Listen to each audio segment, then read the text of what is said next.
SK banquet hall, central bank के सामने, main road, Maripur, Muzaffarpur का एकमात्र बैंक्वेट हॉल है जहां आप बर्थडे पार्टी से लेकर शादी विवाह तक का कर सकते हैं आयोजन। 2500 स्क्वायर फीट का 3 बड़ा hall, seminar, wedding ceremony, kitty party या बर्थडे पार्टी के साथ अन्य आयोजन को किया जा सकता है। 24 घंटे बिजली पानी के अलावे पार्किंग और लिफ्ट की सुविधा है उपलब्ध। फुल्ली एयर कंडीशन, 1 2 नहीं 18 बाथरूम और कई कमरे हैं उपलब्ध। बुक करने के लिए आज ही संपर्क करें। एरिया वाइज एक फ्लोर का एरिया 2500 स्क्वायर फीट है। फर्स्ट फ्लोर का, सेकंड फ्लोर का भी सेम है, थर्ड फ्लोर का भी सेम है, फोर्थ फ्लोर का भी सेम है। ये मैरिज के लिए सबसे अच्छा है क्योंकि बड़ा एरिया, आप चाहे तो 1000 आदमी का भी पार्टी इसमें कर सकते हैं, 500 का भी कर सकते हैं, 200 100 का भी करना हो, कोई बर्थडे करना हो, कोई भी पार्टी करना हो तो आप इसमें आराम से कर सकते हैं क्योंकि 3 हॉल है एक साथ में, तो आप बड़ा से बड़ा भी पार्टी इसमें कर सकते हैं। इस शो के प्रायोजक है मां भवानी डेकोर प्राइवेट लिमिटेड, मतलब a complete floor solution, new 0 mile, Dadar road, Muzaffarpur.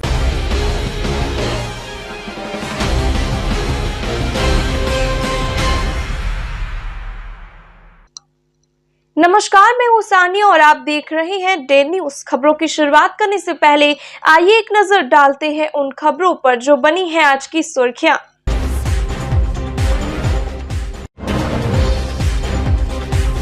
शादी का झांसा देख एक युवक महीनों करता रहा यौन शोषण। प्रेग्नेंट होने पर भी लड़की ने मामले का नहीं किया उजागर। अब शादी से पलटने पर लड़के के खिलाफ दर्ज कराई है FIR।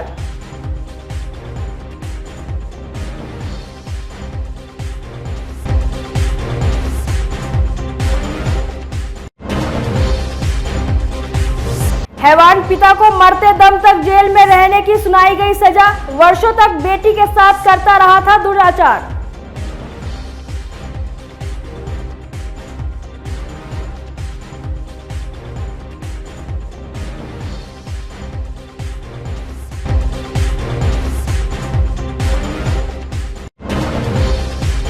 और सड़क हादसे में रिटायर्ड आर्मी जवान की मौत, परिवार में मचा कोहराम।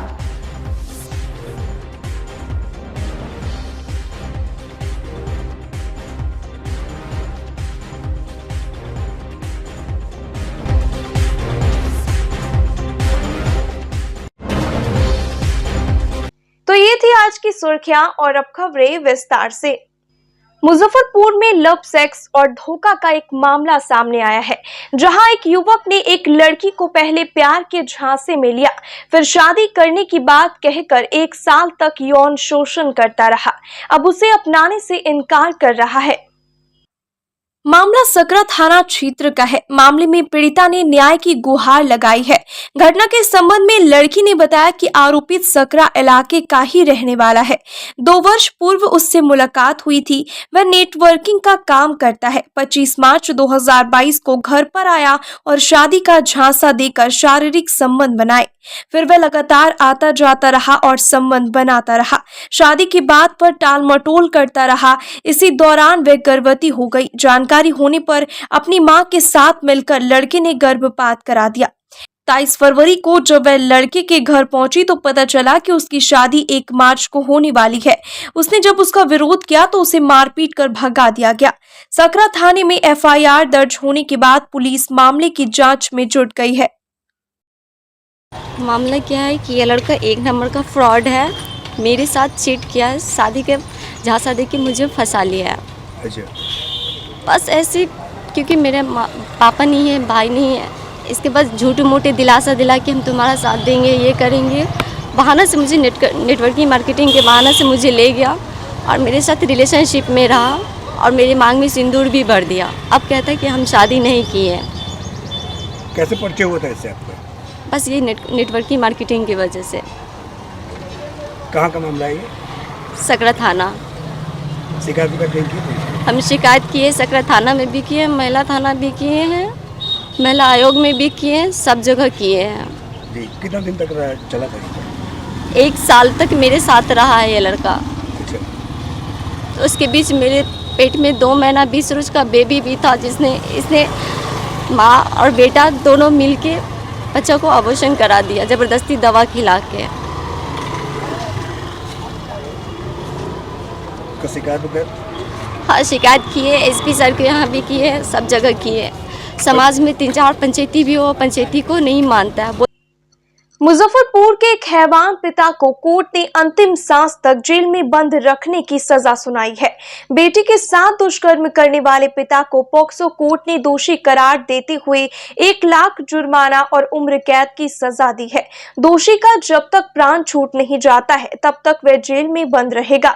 मामले में सुनवाई करते हुए एडीजे रविशंकर कुमार ने अभियुक्त को दोषी करार देते हुए यह सजा सुनाई है। दोषी पिता बेला थाना क्षेत्र के होली विष्णु दत्त का रहने वाला है। गौरतलब है कि दोषी की पुत्री ने वर्ष 2021 में अपने पिता पर 3 वर्षों तक दुराचार करने का मामला महिला थाने में दर्ज कराया था।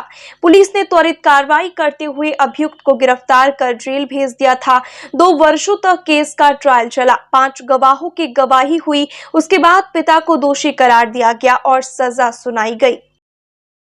महिला थाना कांड संख्या 7221 में जो दिनांक 12/9/21 को दर्ज किया गया था, उसमें पीड़िता ने अपने पिता पर आरोप लगाया कि वह मेरे साथ 3 वर्षों से लगातार 10-12 बार मेरे साथ बलात्कार किए, जो कि बहुत ही घृणित और समाज को कलंकित करने वाला अपराध की श्रेणी में आया। इसमें जो है सो संवेदना स्नेही आईओ के द्वारा अभियुक्त की गिरफ्तारी की गई और आरोप पत्र समर्पित किया गया और उसके बाद न्यायालय में ट्रायल चला और ट्रायल के दौरान कुल 5 गवाहों की गवाही हुई और इसमें अभियुक्त को दोषी पाते हुए आज सजा के बिंदु पर सुनवाई हुई है, जिसमें आजीवन कारावास जीवन पर्यंत तक दिया गया है और 1 लाख रुपया जुर्माना भी किया गया है। पीड़िता की मां किन की तरफ से थी? पीड़िता की मां भी अपने पति के खिलाफ गवाही दी। मुजफ्फरपुर में अनियंत्रित ट्रक ने एक रिटायर आर्मी जवान को रौंद दिया। आनन फानन में घायल जवान को बैरिया के एक निजी अस्पताल में भर्ती कराया गया, जहां डॉक्टरों ने देखते ही उन्हें मृत घोषित कर दिया।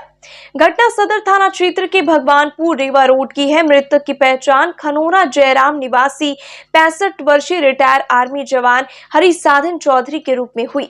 घटना की सूचना मिलते मौके पर पहुंची पुलिस ने ट्रक को जब्त कर लिया। इससे पहले ड्राइवर भाग निकला। जानकारी के मुताबिक मृतक कैंटीन चलाते थे। उसी का सामान लेने भगवानपुर जाने के दौरान ट्रक ने उन्हें रौंद दिया। उनके 2 पुत्र हैं। एक बेटा आर्मी में जवान है, जबकि दूसरा बेटा पिता के साथ कैंटीन में हाथ बटाया करता था। मामले में सदर थानेदार सत्येंद्र कुमार मिश्र का कहना है कि घटना स्थल की जांच की गई है। मृतक के परिजनों का बयान दर्ज कर आगे की कार्रवाई की जाएगी। मामला यह है कि सुबह ये अपने डेरा से निकले हैं, भगवानपुर चौक पर आए हैं। उसी जगह इनको ट्रक वाले ने धक्का मार दिया है। अच्छा। ये अपने मोटरसाइकिल से ट्रक वाले में धक्का मार दिया, है ना। उसके बाद इनको माँ जानकी हॉस्पिटल में लाया गया, जहाँ पर इनकी डेथ हो गई। क्या नाम बताया जा रहा है मृतक का? इन मृतक का नाम हरिसाधन चौधरी, पिता स्वर्गीय दसई चौधरी। कहाँ के रहने वाले हैं? Residence of village Kharauna Jairam, अच्छा, है ना, PS कुढ़नी, डिस्ट्रिक्ट मुजफ्फरपुर। क्या करते थे ये फौज से रिटायर थे, बिजनेस करते थे। और ये जा कहाँ रहे थे? ये जा रहे थे भगवानपुर चौक पर ही जा रहे थे। जी। और इसी बीच में ट्रक वाले ने इनको धक्का मार दिया, जिससे वो ट्रक जो है पकड़ में आई है क्या? ट्रक सुनने को मिला है कि पुलिस वाले ने उसको पकड़ करके जब्त करके रखा है ट्रक को। अच्छा। मैं यहाँ से जाऊँगा तो ट्रक का नंबर देखूँगा। मैं तो ट्रक का नंबर अभी तक देखा नहीं हूँ। हाँ, ये रेवा रोड में जो है एक बुजुर्ग व्यक्ति मोटरसाइकिल से जा रहे थे और दूसरी ओर से जो है तेज लापरवाही से चलाता हुआ एक चालक अपने ट्रक से उनको धक्का मार दिया। बेबुरी से जख्मी हो गए। पहले उन्हें माँ जानकी हॉस्पिटल में भर्ती कराया गया। वहीं पर इलाज में उनकी मृत्यु हो गई है। उन्हें भेजा गया SKMCH। जो मारने वाला पकड़ाया है क्या? हाँ, गाड़ी पकड़ी है, गाड़ी लगी हुई है। कन्हौली शहरी प्राथमिक स्वास्थ्य केंद्र की ओर से बुधवार को मुजफ्फरपुर रेड लाइट एरिया के मैना गली में निशुल्क HIV जांच से स्वास्थ्य कैंप का आयोजन किया गया, जिसमें 110 लोगों का स्वास्थ्य प्रशिक्षण और 61 लोगों का HIV टेस्ट किया गया। सभी नेगेटिव पाए गए। शुगर, BP और ब्लड की भी जांच की गई। गर्भवती महिलाओं का ANC चेक किया गया। कार्यक्रम में चिकित्सा पदाधिकारी अभिषेक तिवारी, दीपक कुमार, मेनका कुमारी, सोनी कुमारी, ज्योति कुमारी, दीपा भारती, भावना कुमारी, गौरव कुमार, आविद, रोशन कुमार सहित कई अन्य लोग मौजूद रहे। बिहार सरकार के जो पॉलिसी है कि स्लम एरिया में जाके लोगों का जांच करना, उसके तत्वाधान में कन्हौली प्राथमिक स्वास्थ्य केंद्र के तत्वाधान में आज डॉक्टर सिद्दीकी लैंड में सुरेश जी के आवास पर विशाल मेगा कैंप लगाया गया है, जिसमें निःशुल्क डॉक्टर के द्वारा परीक्षण किया जा रहा है। उसके बाद CBC जांच है, HIV का जांच है, उसके ब्लड शुगर का जांच है। उसके बाद सभी लोगों को उस हिसाब से उचित परामर्श देते हुए दवा दिया जा रहा है। और विशेषकर ये रेड लाइट एरिया में लोगों को जागरूकता के लिए HIV टेस्ट वगैरह भी जो है करवाया जा रहा है। और ये बहुत अच्छी पहल है, इसके लिए बहुत बहुत धन्यवाद हम कन्हौली शाखा के प्रभारी को देना चाहते हैं कि जिन्होंने ये पहल की है और बराबर इनका हमारे साथ सहयोग में रहते हैं। इसमें डॉक्टर की टीम, उनके पूरी टीम जो है पूरी मुस्तैदी के साथ लगे हुए हैं। सेवानिवृत्त दफादार चौकीदार के आश्रितों की बहाली एवं बिहार चौकीदार संवर्ग नियमावली 2019 में संशोधन समेत विभिन्न मांगों को लेकर बुधवार को दफादार चौकीदार पंचायत ने परमंडलीय आयुक्त के समक्ष धरना दिया। दफादार चौकीदार पंचायत के जिला अध्यक्ष राजेश्वर गिरी ने कहा कि पहले सेवानिवृत्त दफादार चौकीदार के आश्रितों को उस पद पर बहाल किया जाता था। इसके अलावा अनुकंपा के आधार पर भी बहाली होती थी, लेकिन बिहार सरकार के चौकीदार संवर्ग नियमावली 2019 के बाद बहाली रोक दी गई। मांग है कि नियमावली 2019 में बदलाव कर पहले की भांति रिटायर्ड दफादार चौकीदार के आश्रितों को बहाली की जाए। साथ ही चौकीदार दफादार को ACP का लाभ दिया जाए। कहा कि मांग पूरी होने तक आंदोलन जारी रहेगा। करनी होगी आश्रितों की बहाली करनी होगी। हम लोगों की धरना कमिश्नरी स्तर पर पूरे बिहार में आज से शुरू हुआ है। सरकार ने चौकीदार दफदार की आश्रित की बहाली का आदेश दिया था। इसमें कुछ मशीनरी तंत्र की गड़बड़ी के चलते चौकीदार दफदार की आश्रित की बहाली नहीं हो रही है। बिहार सरकार के आदेश 11,287 20/95 में स्पष्ट है कि चौकीदार को सेवानिवृत्त होने पर उसके आश्रित को ही बहाल किया जाएगा। 2019 में नियमावली बना करके चौकीदार दफदार की आश्रित की बहाली पर रोक लगाया गया है। जो 2019 के नियमावली को हटाया जाए और चौकीदारी मैनुअल में सुधार करते हुए आश्रित की बहाली किया जाए। अनुकंपा के आधार पर बहुत जिला में चौकीदार दफदार की आश्रित की बहाली नहीं हुई है। जिस जिला में चौकीदार दफदार की अनुकंपा पर बहाली नहीं हुआ है वहाँ विलम्ब बहाल किया जाए। बहुत जिला में ACP का भुगतान आज तक नहीं आया हुआ। बहुत जिला में ACP की भुगतान हो गया। जहाँ जहाँ ACP का भुगतान बाकी है वहाँ विलम्ब ACP का भुगतान कराया जाए। जहाँ चौकीदार के साथ अत्याचार हो रहा है, वहाँ के थानेदार शोषण कर रहा है, वहाँ के थानेदार पर कार्रवाई हो। जैसे वैशाली के चौकीदार के साथ थाना प्रभारी पीटा पीटी किया था। चौकीदार दारू को बता दिया तो क्यों बताया, उसको मार दिया गया। वहाँ के थानेदार पर कोई कार्रवाई अभी तक नहीं हुई। मोतिहारी जिला में खास तौर पर 141 की बहाली हुई है, जो अनलीगल बहाली है। उस जगह पर आश्रित की बहाली होनी चाहिए। चौकीदार की आश्रित कई वर्षों से कार्यरत में है, उसकी बहाली नहीं हुई और वैकेंसी निकालकर मोतिहारी में बहाली की गई है। इस सारी मांगों को रखते हुए हम लोगों ने 23 मार्च को मुख्यमंत्री जी के समक्ष धरना देने का आह्वान किया है। राम नाम में बड़ी शक्ति है। आपने ये वाक्य तो अपने बड़े बुजुर्गों से अक्सर सुना होगा। उदाहरण के तौर पर राम सेतु में लगे पत्थरों का वर्णन जानना होगा जो महज श्री राम नाम लिखने के बाद समुद्र में तैरने लगे थे। मुजफ्फरपुर के सुप्रसिद्ध बाबा गरीबनाथ मंदिर में भी ये राम सेतु का चमत्कारिक पत्थर रखा हुआ है जो पानी में तैरता है और उस पर श्री राम का नाम भी अंकित है। बताते चले कि बाबा गरीबनाथ मंदिर के मुख्य पुजारी विनय पाठक के भतीजे अमरनाथ पाठक ने इसे वर्ष 2017 में रामेश्वरम के पंचमुखी हनुमान मंदिर से बाबा गरीबनाथ के दरबार में लाया था। इस चमत्कारिक पत्थर के संबंध में अमरनाथ पाठक बताते हैं कि पंचमुखी हनुमान मंदिर से इसे प्राप्त करने के बाद उन्होंने पत्थर के साथ तिरुपति, बालाजी, केदारनाथ, बद्रीनाथ, गंगोत्री, यमुनोत्री की यात्रा की और उसके बाद इसे यहाँ स्थापित किया। इसका मुख्य उद्देश्य था कि जो भक्त रामेश्वरम नहीं जा पाते वो यहीं इसका दर्शन कर सके। वहीं मंदिर के मुख्य पुजारी विनय पाठक बताया कि राम नाम की महिमा अपरंपार है। जो लोग उनके अस्तित्व पर सवाल उठाते हैं, भगवान उन्हें सद्बुद्धि प्रदान करे। देखिए, पत्थर रखने का मेन उद्देश्य ये है कि जो भक्त रामेश्वरम नहीं जा सकते हैं उनके लिए राम सेतु पत्थर लाके 1917 में रामनवमी के दिन हम लोग यहाँ लाके स्थापित किए हैं महादेव के दरबार में। और इनको देख के लोग फलीभूत होते हैं कि चलिए भगवान श्री राम का रामेश्वर महादेव जी का दर्शन हमारा यहीं हो जा रहा है। और बहुत ही भक्तों में श्रद्धा भी रहता है, इनका दर्शन करके लोग बहुत खुश भी होते हैं। इसलिए हम लोग मंदिर पे लाके यहाँ रखे हुए हैं, जो कि पत्थर कुछ भी कर लीजिए ये डूबेगा नहीं, ये ऊपर तैरता ही रहेगा। ये मैं 2017 में रामेश्वरम गया था। वहाँ पर रामेश्वरम में पंचमुखी हनुमान मंदिर है, वहाँ से मैंने इस पत्थर को प्राप्त किया और वहाँ से यह पत्थर लेके तिरुपति, बालाजी, केदारनाथ, बद्रीनाथ, गंगोत्री, यमुनोत्री सब जगह होते हुए इस पत्थर को लेते हुए मैं पुनः बाबा गरीबनाथ मंदिर में इसकी स्थापना किया। 2017 में हमने लाया था। कि राम सेतु के बारे में सारा विश्व जानता है।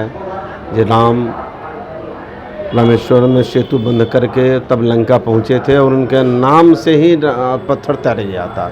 जब भगवान श्री राम ने खुद अपने से पत्थर डाला तो डूब गया, तो जामवंत जी ने कहा कि भाई आपके नाम का यदि ज़्यादा प्रभाव है और आपका नाम लिख के अगर पत्थर को तैरा तो पत्थर तैर जाएगा।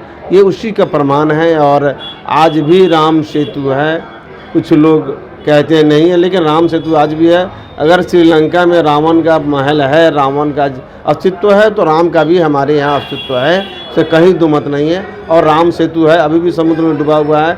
इसको पिछली सरकार ने तोड़ने की कोशिश की, लेकिन अन्य सरकारों ने और लोगों ने उसको बचाने की पूर्ण कोशिश किया और आज बचा हुआ है। उसी पत्थर का एक टुकड़ा जो रामेश्वरम में मिलता है वहाँ से लाया गया है भक्तों के दर्शन करने के लिए। उस पर भी श्री राम लिखा हुआ है और भक्त दर्शन करें और अपने अतीत और अपने धर्म के बारे में जानें। जहाँ हमारा धर्म सनातन धर्म कितना महान है। राम हमारे आराध्य हैं, महादेव के भी आराध्य हैं, इसलिए उनके दर्शन के लिए पत्थर वहाँ से मंगा के रखा गया है ताकि भक्त लोग इसका दर्शन करें, पुण्य का लाभ उठाएं। इसी बहाने कम से कम भगवान श्री राम का पत्थर उनके नाम का जो हनुमान के द्वारा या उनके वानर सेना के द्वारा तैराया गया वो उसका दर्शन हो रहा है, तो बड़ी बड़ी सौभाग्य की बात है हमारे लिए। कहीं इसमें सच्चाई है, कई बार उंगली भी उठता है कि सब मनगढ़ंत कहानी है। देखिए, उंगली उठाने वाले उठाएंगे ही उठाएंगे, और उंगली उठाई हम ही और आप उठाते हैं, दूसरा कोई नहीं उठाता। दूसरे धर्म का कोई मतलब नहीं, दूसरा धर्म अपना धर्म को मानता है। हिंदू धर्म में ही लोग उंगली उठाने वाले होते हैं, तो ये उनकी सोच है और ये बड़ी घटिया सोच इसको मान के चलिएगा जी, ये नहीं होनी चाहिए। अपने धर्म के प्रति, अपने माता पिता के प्रति, अपने गुरुदेव के प्रति। मुजफ्फरपुर के आम्रपाली ऑडिटोरियम में बुधवार को जिला उर्दू भाषा कोषांग की ओर से आयोजित फरोह के उर्दू सेमिनार एवं मुशायरा का शुभारंभ डीएम प्रणव कुमार ने दीप प्रज्वलित कर किया। कार्यक्रम में मदरसा बोर्ड के चेयरमैन अब्दुल सलाम अंसारी, एडीएम शहला मुस्तफा सहित उर्दू भाषा के विद्वान मौजूद रहे।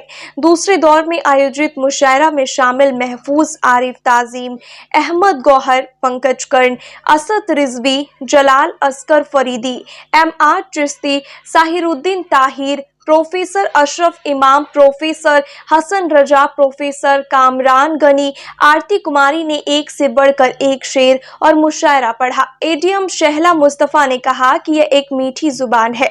अपनी उत्पत्ति से लेकर आज तक भारत की सभ्यता एवं संस्कृति को प्रभावित कर रही है। भारत की गंगा जमुनी तहजीब को सजाने संवारने में उर्दू भाषा ने काफी महत्वपूर्ण भूमिका निभाई है।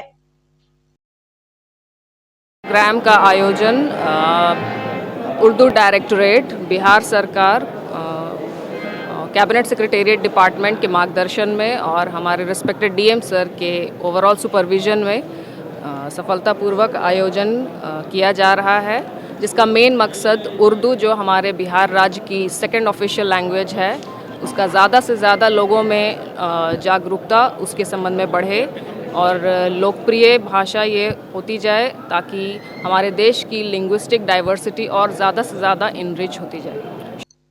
पटेल हितकारिणी संघ की ओर से नीतीश कुमार के 72वें जन्मदिन पर बुधवार को मुजफ्फरपुर के नवयुवक समिति ट्रस्ट सभागार में केक काटकर उनके दीर्घायु और स्वस्थ रहने की मंगल कामना की गई।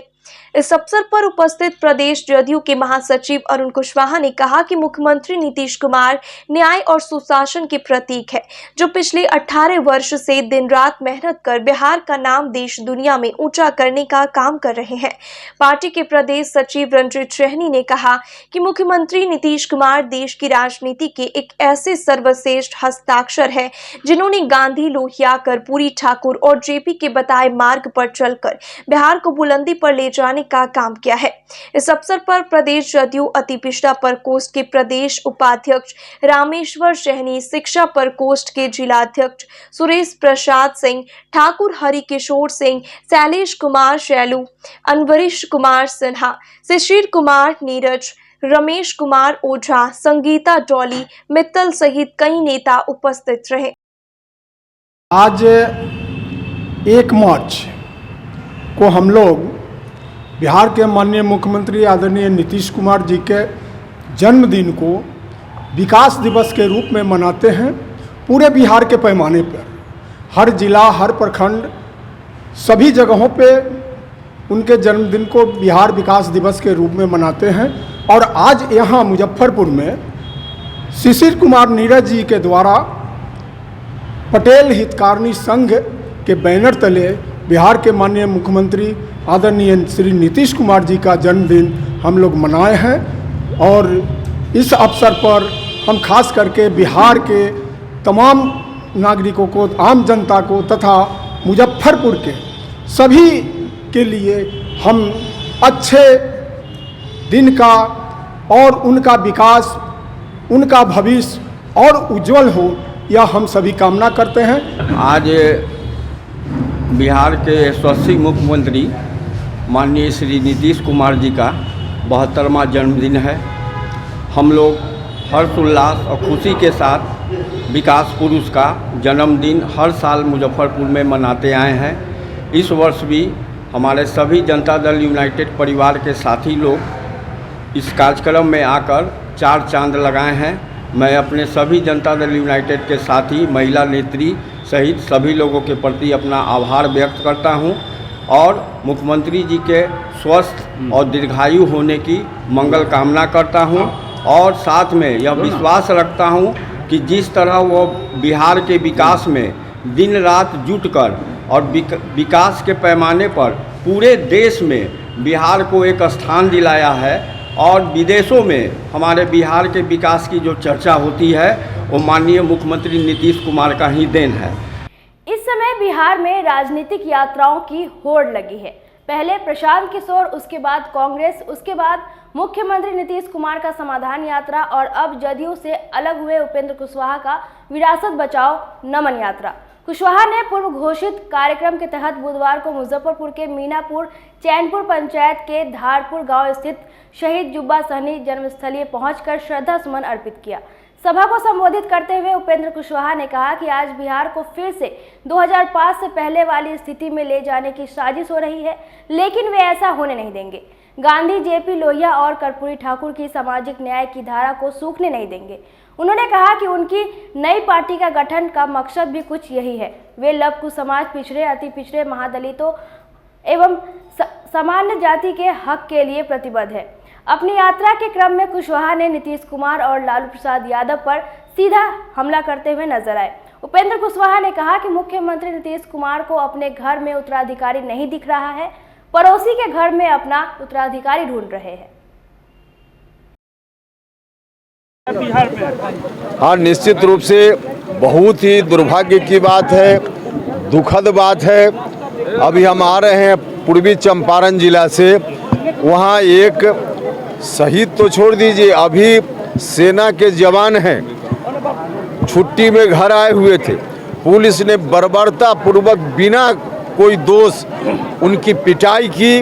वहाँ लोग आंदोलित हैं, सड़क पर उतरे हुए हैं, जो दोषी है उसकी गिरफ्तारी के लिए, और पुलिस इस तरह का काम कर रही है। अभी वैशाली जिला में जो एक शहीद हुए हैं कुछ दिन पहले, उनके पिताजी प्रतिमा स्थापित करना चाहते हैं।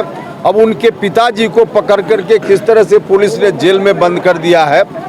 अब जिस रूप में सरकार चल रही है, मुझको लगता है यह पूरे तौर पे अराजकता की स्थिति हो गई है।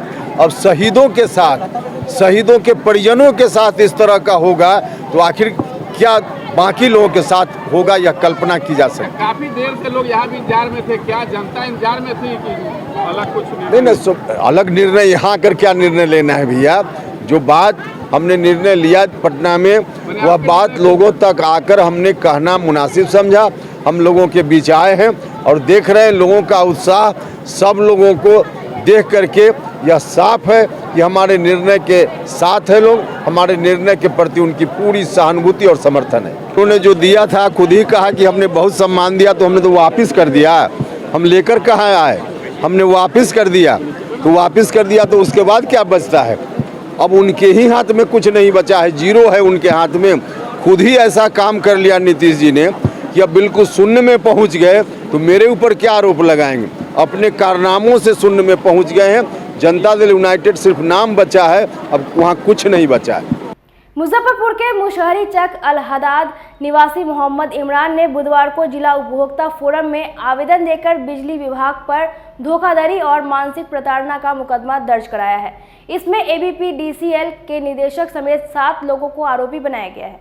उनका आरोप है कि बिजली विभाग लगभग 3 वर्षों से उन्हें परेशान कर रही है। उनके नाम पर 3 कनेक्शन जारी कर दी गई है। हर महीने उनके पास 3 बिजली बिल आता है। इससे वह मानसिक बीमार हो गए हैं। बिजली बिल जमा करने का दबाव बनाया जाता है। इस मामले में अधिवक्ता SK झा ने बताया कि उपभोक्ता के पास जो पहला बिल आया उसे अदा कर दी गया, लेकिन अगले महीने दूसरा और तीसरा तीनों बिल एक साथ आने लगे। इससे वह काफ़ी परेशान है। मुकदमे की सुनवाई 2 मार्च को होगी। ये बहुत सोचने वाली बात है। जिसका एक कनेक्शन, इन्होंने एक कनेक्शन जो ले रखा है, उसका ये जो पर मंथ जो भी उनका जमा होता है वो पैसा ये लोग जमा करते हैं, और 2 इनका अलग से कनेक्शन आ गया। उस कनेक्शन को बंद करवाने के लिए, जो कि ये कनेक्शन लिए भी नहीं थे, ये काफ़ी परेशान होकर के लगभग हम समझ रहे हैं कि लोग 2 वर्ष तक बिजली विभाग के सभी पदाधिकारियों के यहाँ गुहार लगाते लगाते थक गए। उसके बाद में आज इन्होंने जिला उपभोक्ता आयोग में इनके द्वारा एक परिवाद पत्र दाखिल किया गया है, जिसमें कुल 7 आदमी को इसमें पार्टी बनाया गया है। इसमें है प्रबंध निदेशक north Bihar power distribution company limited, निदेशक project north Bihar power distribution company limited, और निदेशक operation north Bihar power distribution company limited, और महाप्रबंधक HR and admin north Bihar power distribution company limited, DGM Tirhut area, और इसमें कार्यपालक अभियंता और इसमें कनीय अभियंता। ये 7 आदमी को इनके द्वारा पार्टी बनाया गया है। कोर्ट में आज परिवाद पत्र दाखिल हो गया। इस मामले की सुनवाई कल होगी न्यायालय में, और हमें उम्मीद है कि माननीय जिला उपभोक्ता आयोग में इनके जो परिवाद पत्र जो दाखिल किया गया है, इस पर कल कोर्ट जो है सो इसमें नोटिस वगैरह करेगी। और यह इसमें इनके साथ में एक और चीज़ ये था कि इनको काफ़ी जो है बिजली विभाग वाले लोग परेशान किए। इसमें इनका बहुत सारा पैसा भी खर्च हुआ।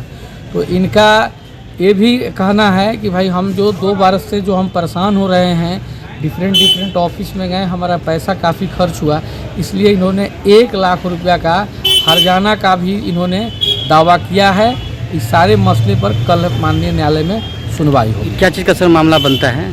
मामला यह सेवा में कमी की कोटि का मामला है। उपभोक्ता संरक्षण जो हमारा अधिनियम है उसमें सेवा में कमी का यह कोटि का यह मामला है। और सबसे बड़ी बात यह है कि हमारे जो मोहम्मद इमरान साहब हैं, ये ज़िले के काफ़ी सुलझे हुए और काफ़ी पुराने पत्रकार हैं। तो आप समझ सकते हैं कि एक पत्रकार के साथ में बिजली विभाग इस तरह की बदसलूकी कर सकती है, तो आम जनता का मालिक जो है वो भगवान ही है। आम जनता कैसे बिजली विभाग को फेस करती होगी वह बिजली विभाग जानता है और आम जनता ही जानता है।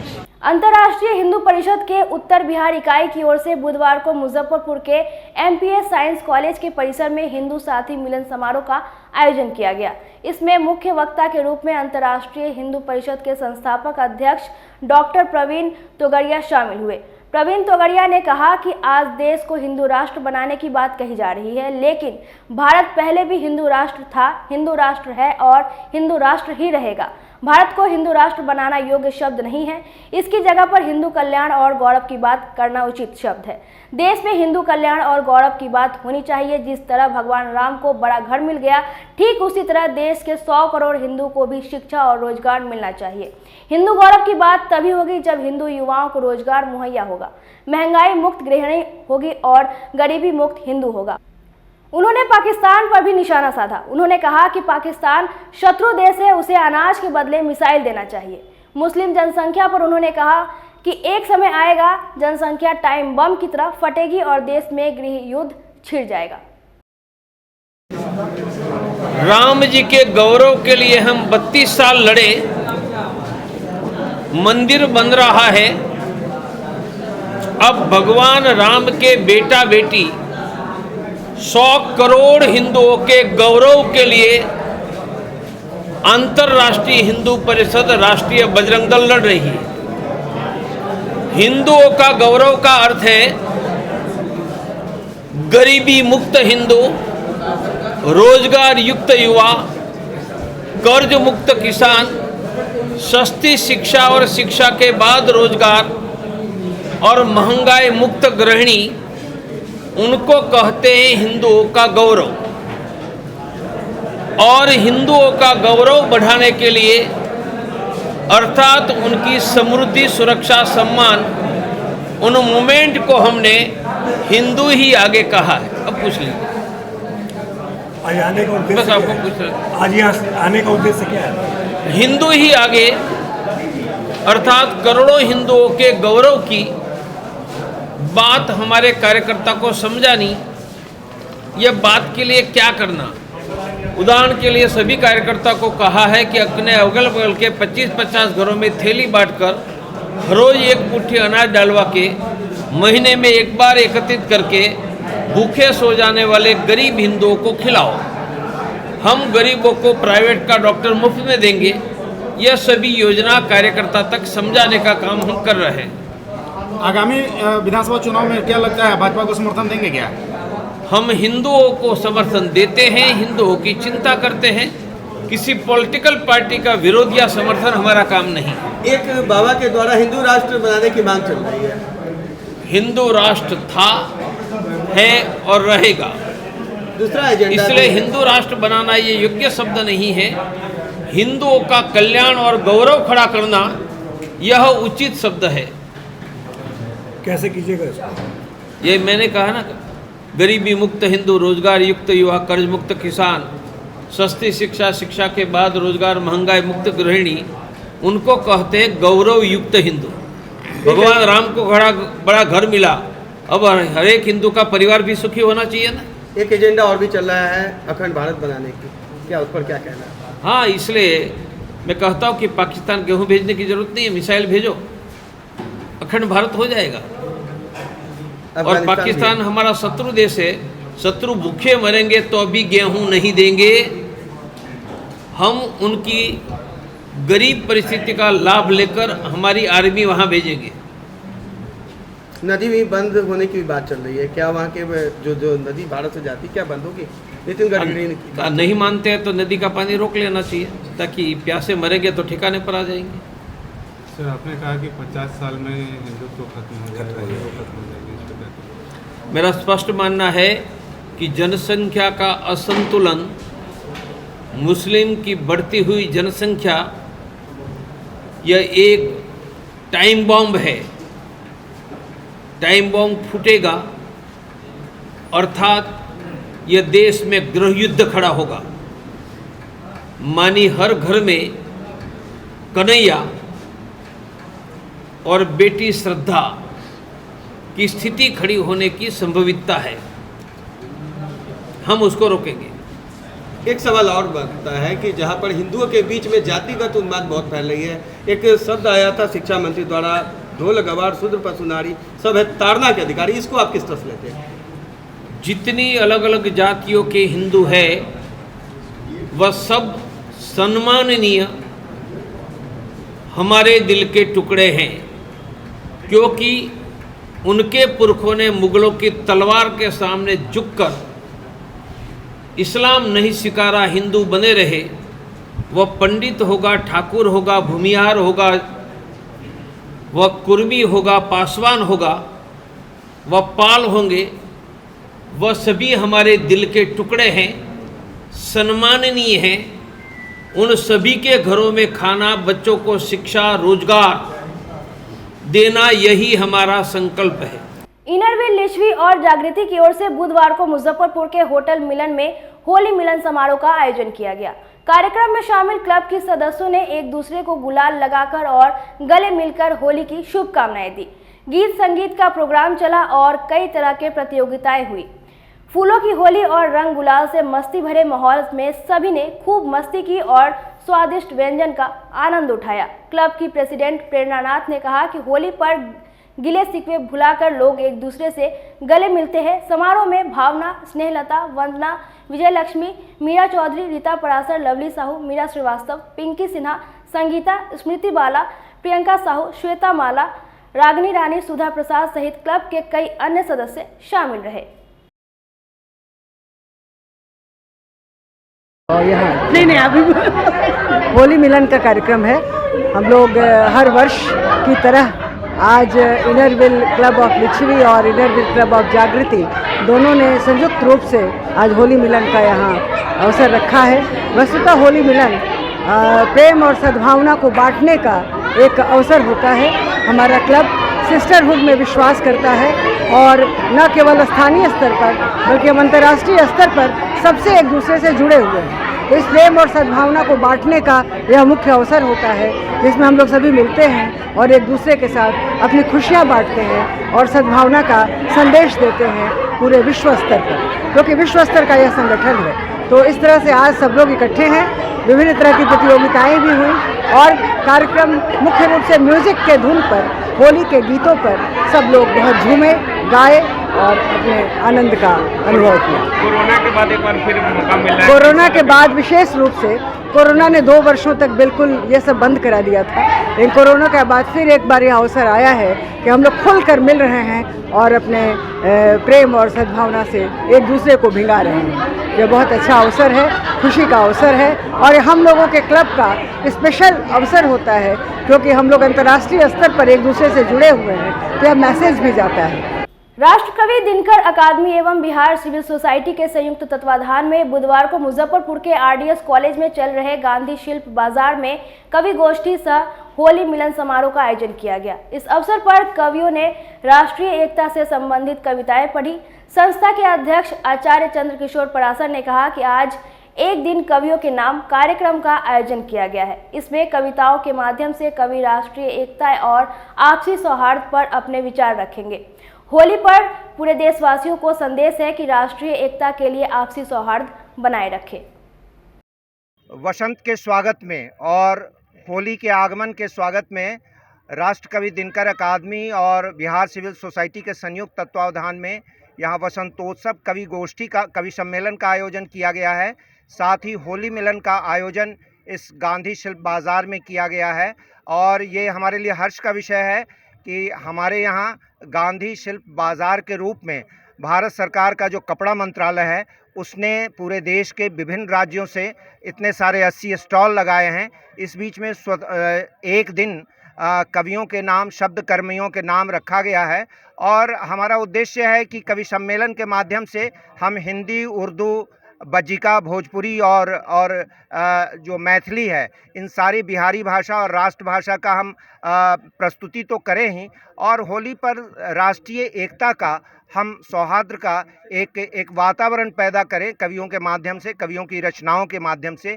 ये हमारा उद्देश्य है और हम कहना चाहते हैं कि इस पतझड़ के बाद जो बसंत आया है कि धरती पे सितारों की गज़ल लिखनी है, धरती पे सितारों की गज़ल लिखनी है, पतझड़ में बहारों की गज़ल लिखनी है, कवियों की कलम से हर दिल पर, कवियों की कलम से हर दिल पर राष्ट्रीय एकता के इरादों की गज़ल लिखनी है। आज की खबरों में बस इतना ही। कल फिर मिलेंगे कुछ नई खबरों के साथ। तब तक के लिए डेन न्यूज परिवार को दीजिए इजाजत। नमस्कार। SK banquet hall, central bank के सामने, मेन रोड, माड़ीपुर, मुजफ्फरपुर का एकमात्र बैंक्वेट हॉल है जहां आप बर्थडे पार्टी से लेकर शादी विवाह तक का कर सकते हैं आयोजन। 2500 स्क्वायर फीट का 3 बड़ा hall, seminar, wedding ceremony, kitty party या बर्थडे पार्टी के साथ अन्य आयोजन को किया जा सकता है। 24 घंटे बिजली पानी के अलावे पार्किंग और लिफ्ट की सुविधा है उपलब्ध। फुल्ली एयर कंडीशन, 1 2 नहीं 18 बाथरूम और कई कमरे हैं उपलब्ध। बुक करने के लिए आज ही संपर्क करें। एरिया वाइज एक फ्लोर का एरिया 2500 स्क्वायर फीट है फर्स्ट फ्लोर का, सेकंड फ्लोर का भी सेम है, थर्ड फ्लोर का भी सेम है, फोर्थ फ्लोर का भी सेम है। ये मैरिज के लिए सबसे अच्छा है क्योंकि बड़ा एरिया, आप चाहे तो 1000 आदमी का भी पार्टी इसमें कर सकते हैं, 500 का भी कर सकते हैं, 200-100 का भी करना हो, कोई बर्थडे करना हो, कोई भी पार्टी करना हो तो आप इसमें आराम से कर सकते हैं क्योंकि 3 हॉल है एक साथ में, तो आप बड़ा से बड़ा भी पार्टी इसमें कर सकते हैं। इस शो के प्रायोजक है मां भवानी डेकोर प्राइवेट लिमिटेड, मतलब a complete floor solution, new 0 mile Dadar road, Muzaffarpur.